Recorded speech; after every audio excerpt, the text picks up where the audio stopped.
불을 켤 엄두조차 나지 않았다. 등골을 타고 내려가는 싸늘한 땀 한 방울이 느껴졌다. 어둠을 바라보는 눈동자는 이미 적응이 되었다. 불을 켜지 않아도 방 안의 물건들이 흐릿하게 남아 보이기 시작했다. LG 상표를 달지 못한 99 스타 텔레비전이 정면에서 나를 노려보고 있었다. 텔레비전 오른쪽 벽면에서 들려오는 시계 초침 소리는 죽음을 예고하는 저승사자의 발소리처럼 간담을 서늘하게 만들었다. 물고 있던 담배를 재떨이에 비벼껐다. 여관 이름이 새겨진 투명한 재떨이엔 누렇게 때가 껴 있었다. 깔고 앉은 이불과 그 위에 아무렇게나 벗어놓은 오리털 잠바가 눈에 들어왔다. 지난 밤 처절했던 욕망의 흔적들이 이불 군데군데 눈에 띄었다. 생명을 얻지 못하고 썩어가는 수억 마리의 정자들이 그곳에 처참한 무덤을 이루고 있었다. 새 담배를 입에 물고 라이터를 켰다. 불을 붙이고 연기를 길게 빨아들이자 모든 잡생각이 사라져버렸다. 담뱃재가 소리 없이 발등에 떨어졌다. 뜨거운 기운이 입술 가까이 다가왔음을 느꼈다. 벽에 기댄 등어리는 식은땀으로 축축했다. 이마를 타고 내려온 땀이 눈으로 들어갔다. 지그시 눈을 감았다. 땀은 눈물로 변에 살이 빠진 볼을 따라 흘러내렸다.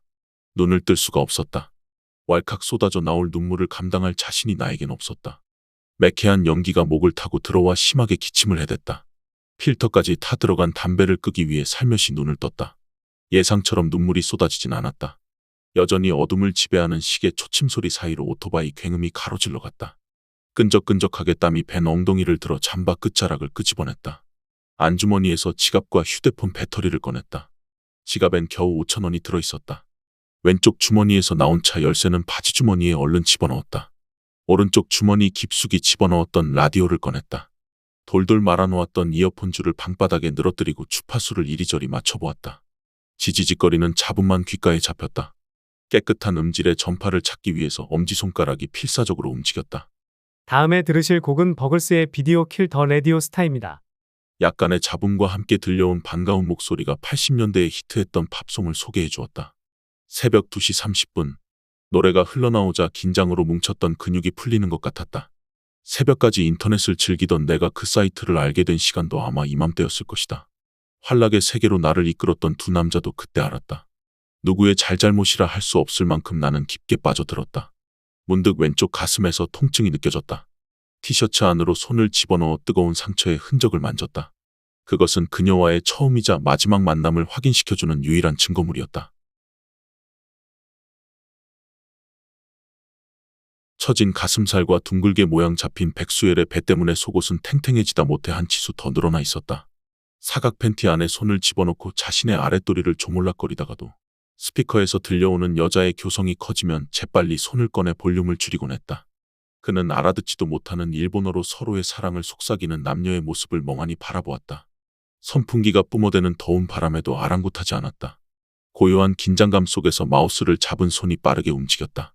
책상 위 시계는 새벽 3시를 가리키고 있었다. 사이트 운영자는 부지런히 인터넷을 뒤져 하루에 서너 개씩 새로운 동영상을 올리고 있었다. 그 사이트의 하루치 동영상을 모두 보고 난 뒤 백수엘은 또 다른 사이트로 이동했다. 마우스 왼쪽 버튼을 클릭하고 새로운 창이 뜨길 기다리면서 그는 담배를 물었다. 탁해진 방 안 공기를 환기시키기 위해 창문을 열고 불을 붙였다. 모니터에 뜬 사이트는 그가 알고 있던 곳이 아니었다. 평소 좋아하던 여배우인 K양이 중앙에 가득 차면서 그 밑에 엔터 버튼이 있던 예전의 사이트는 존재하지 않았다. 안경을 고쳐 쓰면서 담배 필터를 질근질근 씹었다. 원초적 단어로 이루어진 인터넷 주소를 구입한 운영자는 예전 것보다 훨씬 더 세련된 디자인으로 사이트를 만들어 놓았다. 다행스럽게도 사이트의 성격이 바뀐 건 아니었다. 타이틀로 뜬 건 유흥주점 전문 포털 사이트라는 것이었다. 가로 세로로 깔끔하게 정리되어 있는 몇 개의 코너 이름도 룸살롱 습격 사건, 그 후 이야기, 그곳에 가면 회원들의 경험담 등 3류 에로비디오 제목을 본뜬 듯한 것이었다. 회원 등록제이긴 하지만 무료로 운영되고 있었다. 여타 다른 유료 사이트처럼 야들야들한 아가씨들의 화끈한 동영상이 나오진 않겠지만 그래도 믿져야 본전이라는 생각에 회원 등록을 했다. 로그인 버튼을 누르고 각 코너를 둘러보았다. 주로 각 지역에 위치한 유명한 단란주점, 룸, 칵테일 바를 비롯한 술집 소개가 대부분이었다. 그 중에서도 단란주점을 소개하는 코너에 들어가 보았다. 곳곳에 가게를 대표한다는 선수급 아가씨들의 사진과 함께 그녀들의 목소리가 담겨있는 파일이 제공되었다. 반가 오빠들. 미스 황이에요. 섹시한 제 몸매 어때요? 몸매 못지않은 이쁜 얼굴로 오빠들을 환하게 만들어 드릴게요. 서두르지 않으면 환상적인 기회를 놓쳐요. 미스 황을 찾는 오빠들이 지금 줄을 섰거든요.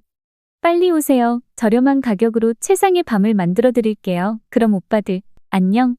북창동에 있다는 황제 단란주점의 자칭 인기짱인 미스 황은 간드러진 목소리로 사내들의 주머니를 노렸다.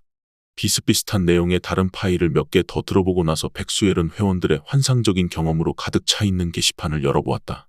185번째로 올려진 아이디가 매니아라는 사람의 글은 마치 비급 할리우드 영화의 한 장면을 연상케 했다. 영등포에 있는 어떤 가게에 가봤더니 남자가 한 명 들어가면 꽉 찰 정도의 조그만 방으로 안내되는데 유리 칸막이 너머에 있는 또 다른 작은 방으로 여자가 들어와 인터폰으로 대화를 나누다가 서로 뜻이 맞으면 5만 원을 주고 여자를 여관에 데려가 긴 밤이든 짧은 밤이든 마음대로 할 수 있더라는 내용이었다. 추신으로 매니아는 가게 이용비부터 여관비까지 계산에 도합 10만 원이 들었다는 친절한 서비스로 글을 끝맺었다. 부풀어 오른 아랫도리를 극적거리며 백수엘은 186번째 글을 클릭해보았다.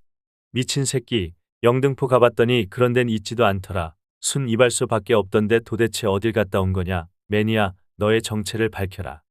아이디가 에로짱인 사내는 계속해서 욕설을 늘어놓았다. 차가운 새벽 공기에 창문을 닫았다. 시계는 어느덧 새벽 5시를 가리키고 있었다. 무거워진 눈꺼풀을 끔뻑거리며 에로짱이란 사내의 글 밑에 답글을 달기 시작했다. 에로짱님이 말씀하신 대로 매니아의 글은 다분히 광고성인 것 같습니다. 그리고 오늘 처음 이 사이트를 알게 돼 들어왔는데 완전히 딴 세상 얘기 같더군요. 특히 그 이발소가 어떤 곳인지 매우 궁금하답니다. 답글 부탁드립니다. 백수엘이란 아이디로 등록해놓고 침대에 누웠다. 그는 중학교 2학년 겨울방학이 끝나갈 무렵에 있었던 일을 떠올리고 있었다. 어머니는 방학도 끝나가니까 빨리 이발을 하라고 송하였다.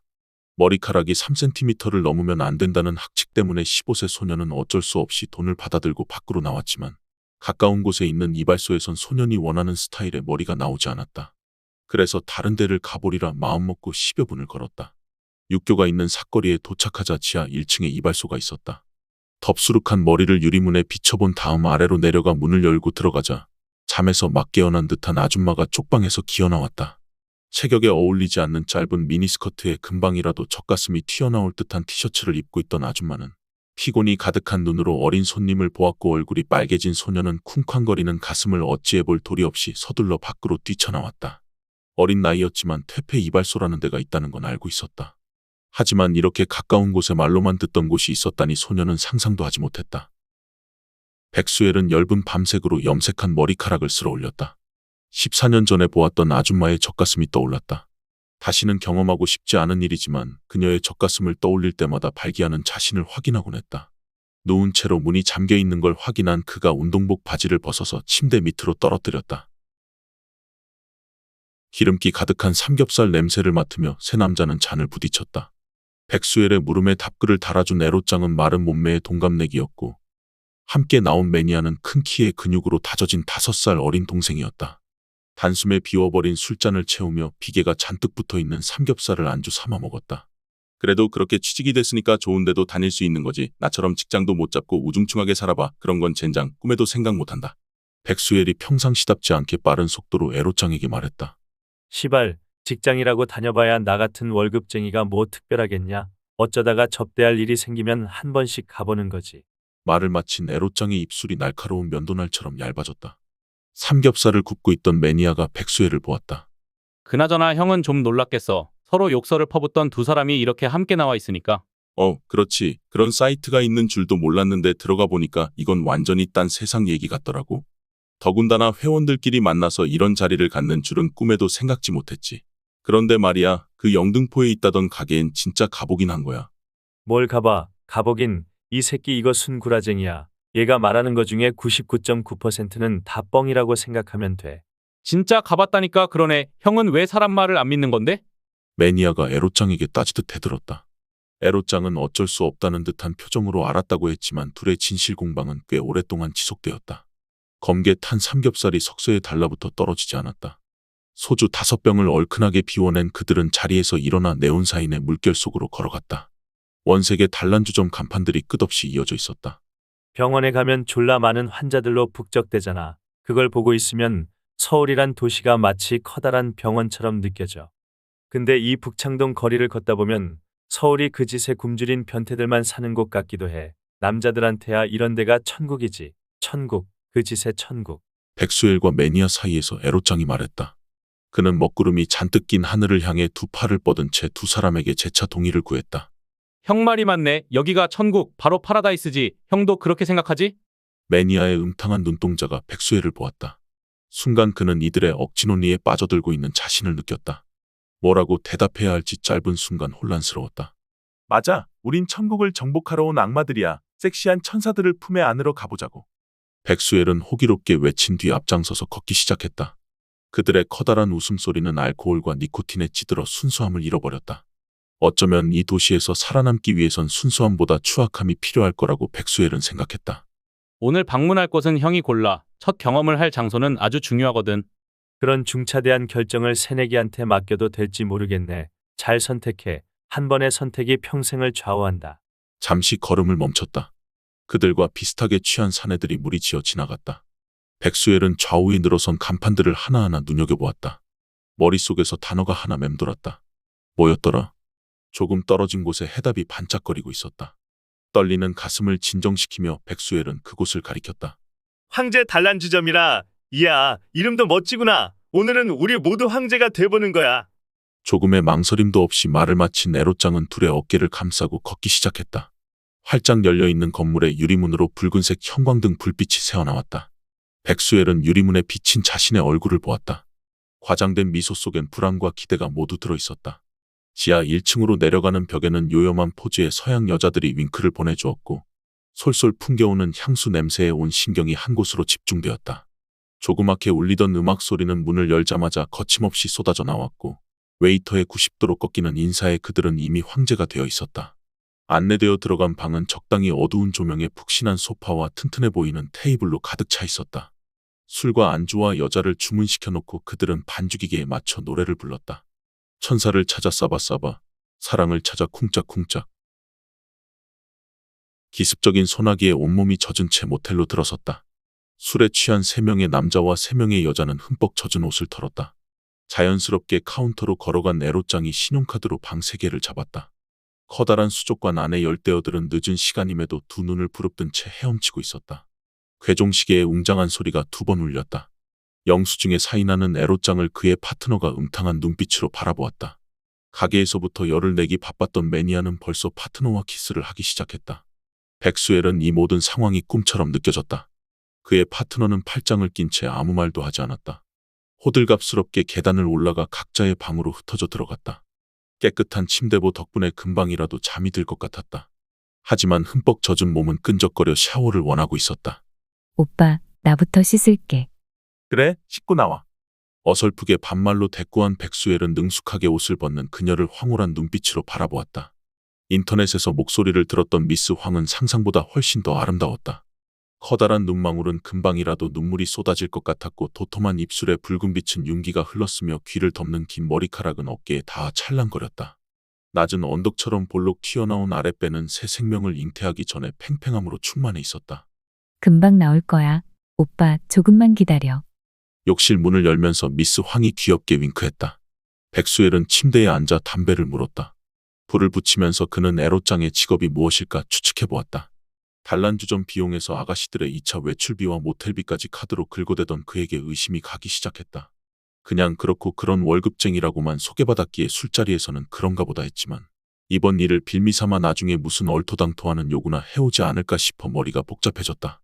혹시나 이 모든 것이 짜고 치는 고스톱처럼 자신에게 불리한 상황이 되지는 않을까 싶은 순간 단란주점에서 매니아가 했던 말이 떠올랐다.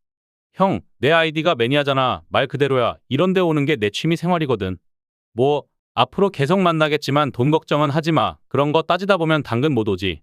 내가 형보다 나이가 어리긴 하지만 내 생각은 이래. 젊을 때 즐기자. 왜 총각된 돈을 못 모은다는 얘기도 있잖아. 사람도 동물이야. 동물은 일정한 시기가 되면 자기 짝을 찾게 마련이라고. 섹스에 대해서 사람이 동물과 다른 점은 딱 한 가지야. 걔네는 종족 번식이 목적이지만 우리는 즐기기 위해서라는 거지. 그럼 어떻게 해야겠어? 즐겨야지. 자본주의 사회에서 즐기려면 뭐가 필요해? 돈이 필요하지. 아껴서 뭐 하겠어. 죽을 때 싸들고 가지도 못할 거 말이야. 어차피 인생사 한 방이라니깐 즐길 수 있을 때 즐깁시다, 형. 단란주점에서 매니아는 척 보기에도 감나 보이는 손목시계를 흔들어대며 한참을 떠들었다. 결과적으로 돈을 계산한 건 매니아가 아닌 에로짱이었다. 영수증에 사인을 하는 그의 손이 매우 능숙해 보였다. 빗물과 땀으로 끈적거리던 몸이 개운해졌다. 깔끔한 인테리어와 어울리지 않는 구식 에어컨이 힘겹게 돌아가고 있었다.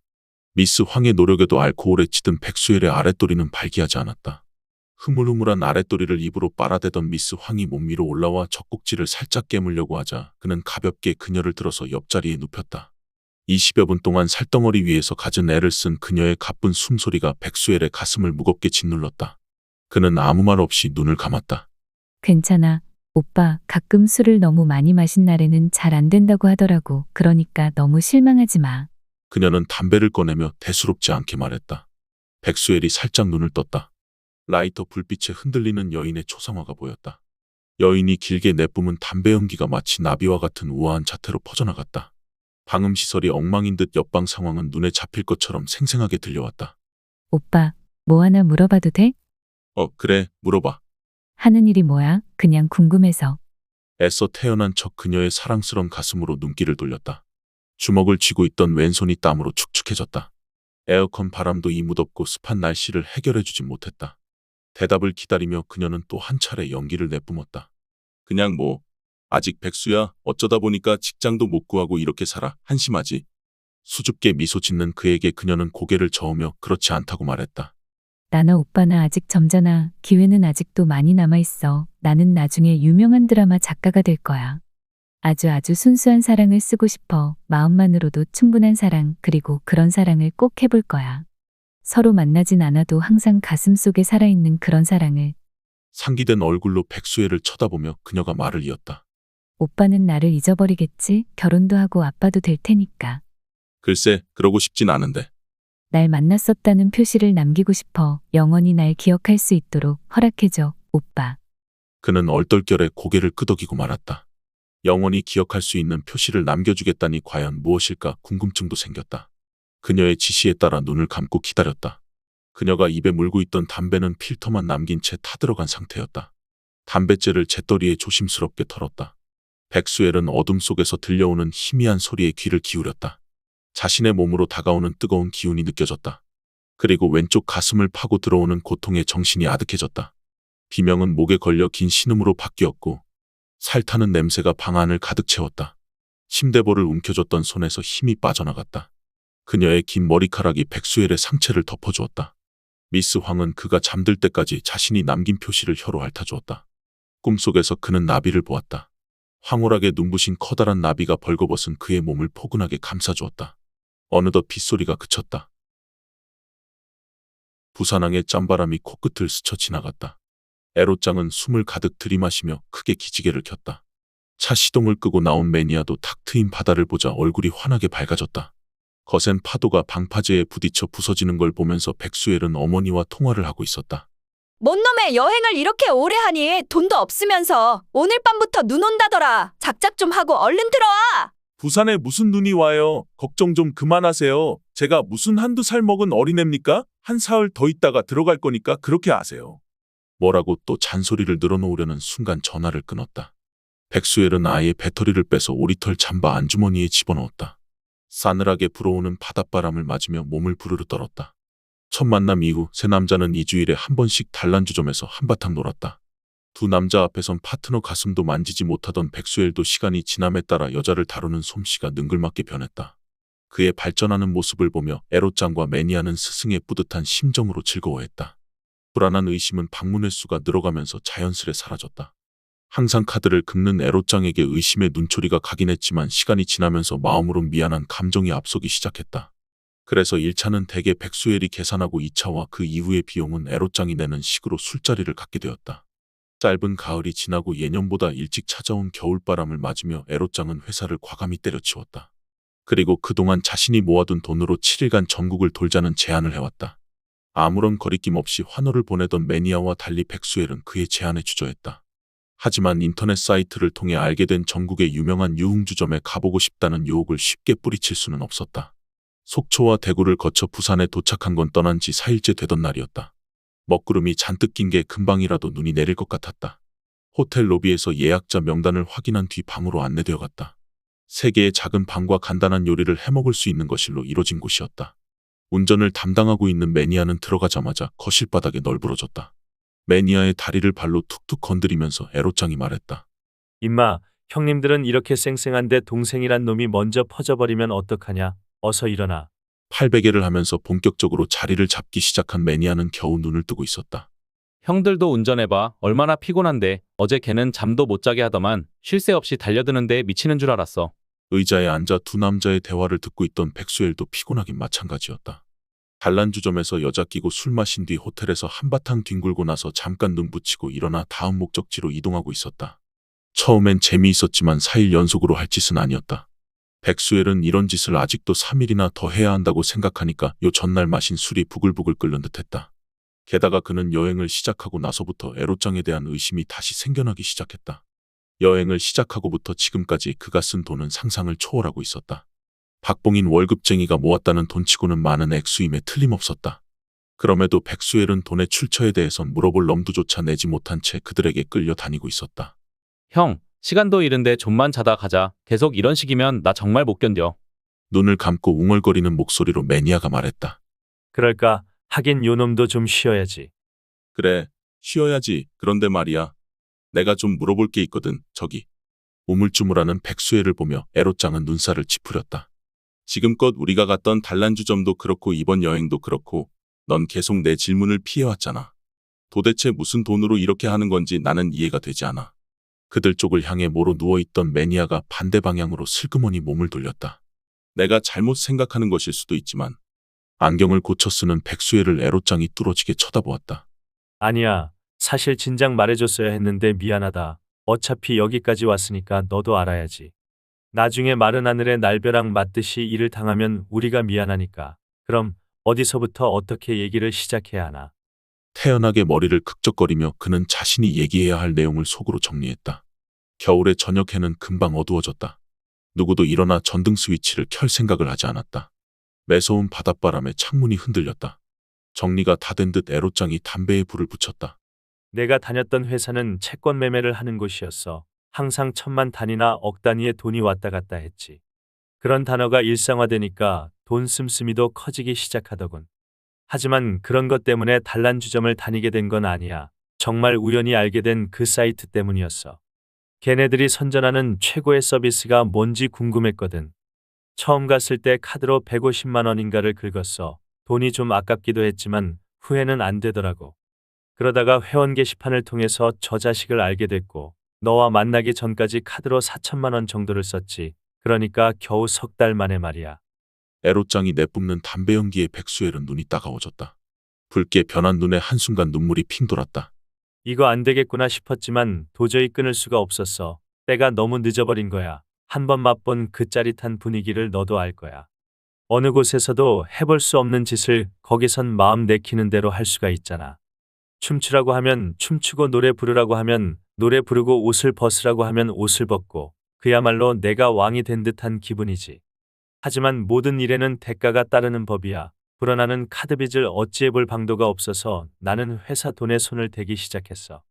잠시 말을 멈추고 재떨이에 침을 뱉는 그를 보면서 백수엘은 자신이 처해 있는 상황을 돌이켜보았다.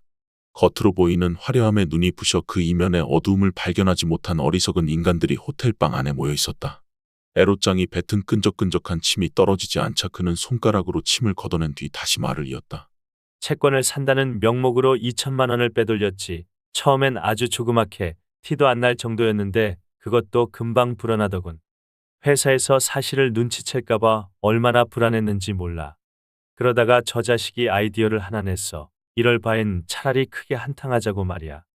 회사에서 쓰는 아이디와 비밀번호를 구해서 인터넷 뱅킹으로 5억 정도를 빼돌렸지. 눈물이 나올 것 같아 눈을 크게 떴다. 토끼 눈처럼 붉게 변한 눈이 에로짱을 향했다.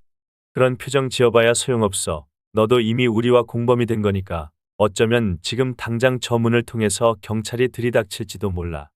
서울에서 속초로, 속초에서 대구로, 대구에서 여기 부산까지 오면서 내가 왜 그토록 서둘렀는지 이제 이해가 될 거야.